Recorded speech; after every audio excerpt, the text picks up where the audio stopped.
Hello everyone, मैं मिथुन सिंह स्वागत करता हूं आप सभी का। आशा करता हूं आप सभी बहुत अच्छे होंगे। बात करेंगे बिनोआ भावे बीएड सेमेस्टर थर्ड के प्रीवियस ईयर क्वेश्चन पेपर जो कि 24-26 का था। Actually previous year question paper को नहीं, हम लोग सिर्फ और सिर्फ एमसीक्यू वाले आंसर की को देखेंगे। आगे बढ़ें उससे पहले आप लोगों से रिक्वेस्ट है, आपका जो भी पेपर 1 का था प्लीज़ आप सेंड कर दें। मैं नंबर आपको बता दे रहा हूँ 7979054474 पे। अगर आपके पास दोस्त का भी है तो प्लीज़ एचडी में थोड़ा भेजिएगा ताकि आप लोगों के लिए ही जो है देखने में आसानी हो और आप अपना आंसर की देख पाएं। इसे एचडी में आप लोग सेंड कर दीजिएगा। चलिए आगे बढ़ें उससे पहले मैं एक जानकारी दे दूं आप लोगों के लिए। जो आपका मेथड पेपर 2 है उसके लिए वीडियो बन चुकी है ऑलरेडी। जो भी आपका सब्जेक्ट होगा उसके अकॉर्डिंग आप जाकर वीडियो देख लें। ये 24-26 का पेपर था, तो चलिए इस पेपर को हम लोग देखेंगे बिना किसी देर के। एक सेकेंड, हाँ ये रहा आपका पीडीएफ। और इस पीडीएफ को भेजा किसने था? क्रेडिट चोरी नहीं करना है, नाम बताना है उनका। विशाल जी ने ये पेपर मुझे भेजा है। एंड विशाल जी आपका बहुत बहुत शुक्रिया कि आपने ये पेपर भेजा है and I am really grateful.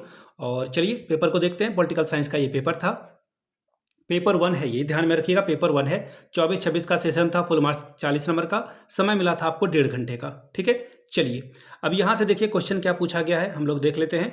Select the following answer from the following, यानी कि 5 सवाल छोटे छोटे पूछे गए थे। 10 अंकों के लिए 2-2 नंबर आपको मिलता। पहला है what is the meaning of political literacy, यानी कि राजनीतिक साक्षरता का क्या अर्थ है? केवल मतदान की क्षमता बढ़ाने के लिए, एबिलिटी टू वोट, बिल्कुल गलत बात है। वैसे भी देखना, आप सीटेट की परीक्षा दोगे, झारखंड टेट की परीक्षा दोगे, ओनली वर्ड से आपको नफरत होनी चाहिए, रोट लर्निंग से आपको नफरत होनी चाहिए। ये कभी भी आपको आगे नहीं ले जा सकता है। रोट लर्निंग, रट लेना, कॉपी कर लेना, एग्जाम में अच्छे नंबर ले आना, नौकरी लगवा देना, ये सब वर्ड से जो है दूर भागिए। इसे नेगेटिव वर्ड कहा जाता है। तो यहां पे देखिए ओनली वर्ड लग गया है, तो ये आंसर आपका कट जाएगा। Understanding political right and duties, वाह क्या आंसर है। राजनीतिक अधिकारों और कर्तव्यों की समझ, बिल्कुल ये सही है, लेकिन हम लोग 2 ऑप्शन को और भी एक्सप्लोर करेंगे। मेमोराइजिंग पॉलिटिकल लीडर्स नेम, बताओ। मैंने अभी आपको बताया कि लर्निंग नहीं करना है, रोट लर्निंग नहीं करनी है, मेमोराइजेशन नहीं करना, ये भी आपका कटेगा। नेताओं के नाम याद करके आप क्या कर पाओगे, ये आपका कट जाएगा। अगला है रीडिंग पॉलिटिकल नॉवेल, राजनीतिक उपन्यास पढ़ना, नहीं, इससे तो आप इंटरटेनमेंट ढूंढ रहे हो, ये आंसर आपका कटेगा। तो आपका आंसर क्या हो जाएगा करेक्ट? ये आंसर आपका जो करेक्ट होगा वो हो जाएगा option number 2, understanding political right and duties is the right answer. अगले सवाल की ओर हम लोग बढ़ेंगे। Question number B, which value is promote by the concept of justice in Indian constitution, भारतीय संविधान में न्याय की अवधारणा किस मूल्य को बढ़ावा देती है? देखिएगा, which value is promoted by the concept of justice in Indian constitution. Babasaheb Bhimrao Ambedkar और भी बहुत सारे लोग संविधान बनाने में लोग जुड़े हुए थे, उन सभी का आभार कि उन्होंने एक जो है ऐसा संविधान बना के दिया है जिसमें एक छोटा से छोटा आम आदमी भी अपनी बात के लिए जो है हाई कोर्ट, सुप्रीम कोर्ट या अपने अधिकारों के लिए लड़ सकता है। फिलहाल क्वेश्चन पे लौटते हैं। न्याय की अवधारणा किस मूल्य को बढ़ावा देती है?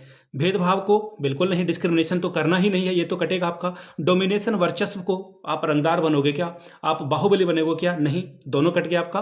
फिर देखिए इनइक्वालिटी, असमानता को, नहीं, बल्कि ये इक्वालिटी यानी कि समानता को, इक्विटी को प्रमोट करता है। ऑप्शन नंबर आपका 2 सही होगा। अगला सवाल देखिए तीसरा, which of the following is a pressure group, निम्नलिखित में से कौन सा एक दबाव समूह है? लोकसभा, कैबिनेट, ट्रेड यूनियन या फिर इलेक्शन कमीशन। लोकसभा, मंत्रिमंडल या फिर चुनाव आयोग या फिर ट्रेड यूनियन। अगर आप ध्यान से देखोगे तो इसका आंसर क्या है? लोकसभा दबाव पे काम नहीं करती है। ठीक है, ये जो तरीका है कॉन्स्टिट्यूशन ऑफ इंडिया में जो लिखा हुआ है उसी के हिसाब से मंत्रिमंडल भी उसी हिसाब से काम करती है और इलेक्शन कमीशन भी उसी हिसाब से काम करता है। लेकिन जो ट्रेड यूनियन है ये अपने हकों के लिए, अधिकारों के लिए, जो मजदूर हैं, लेबर हैं या फिर जो फोर्स काम कर रही है फैक्ट्री में या अन्य जगहों पे, इनके अधिकार के लिए जो है प्रेशर का जो है काम करती है, ताकि जो मालिक हैं, उद्योग की फैक्ट्री हैं, फैक्ट्री के मालिक हैं, वो जो है सैलरी बढ़ा सकें या फिर उनके सेफ्टी के लिए और मेजर्स ले सकें या फिर इनकी जो पेंशन है वो उसके लिए कुछ किया, कंपनसेट किया जाए, हेल्थ इंश्योरेंस को लेकर के। तो ये सारा काम जो है ट्रेड यूनियन देखती है। ऑप्शन 3 आपका सही होगा।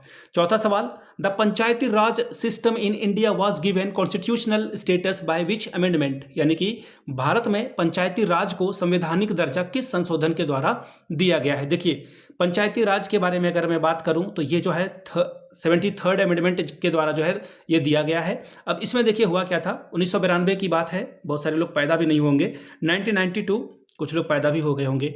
1992 में 73वें संविधान संशोधन अधिनियम के माध्यम से भारत में जो है पंचायती राज, यानी कि ऐसा आप समझ लो कि सरकार का जो है ना अलग अलग जो डिसेंट्रलाइजेशन यानी कि पावर को बांटने की बात की गई है। एक तो सबसे पहले आपका यूनियन गवर्नमेंट आ गया, जिसे आप केंद्र सरकार कहते हो, उसके बाद स्टेट गवर्नमेंट आ गया, और फिर ये जो है ये आपका लास्ट स्टेट यानी कि पंचायती जो राज्य है इसके बारे में बात की गई है। इससे जो है ग्राम के लोगों को, ग्रामीण लोगों को जो है स्वशासन देने की बात कही गई है। तो ऑप्शन थर्ड आपका सही होगा। अगला सवाल देखिए क्या है, what is the primary concern of political science as a discipline. राजनीतिक विज्ञान को एक विषय के रूप में मुख्यतः किससे संबंधित माना जाता है।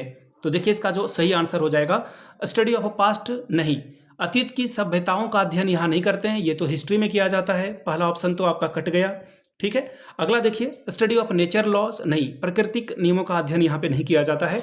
Study of power, government and the state, बिल्कुल सही है, सत्ता, सरकार और राज्य का अध्ययन यहाँ पर किया जाता है। ऑप्शन थर्ड सही होगा। फिजिकल इन्वायरमेंट की बात यहाँ पे नहीं की जाती है पॉलिटिकल साइंस में, ठीक है।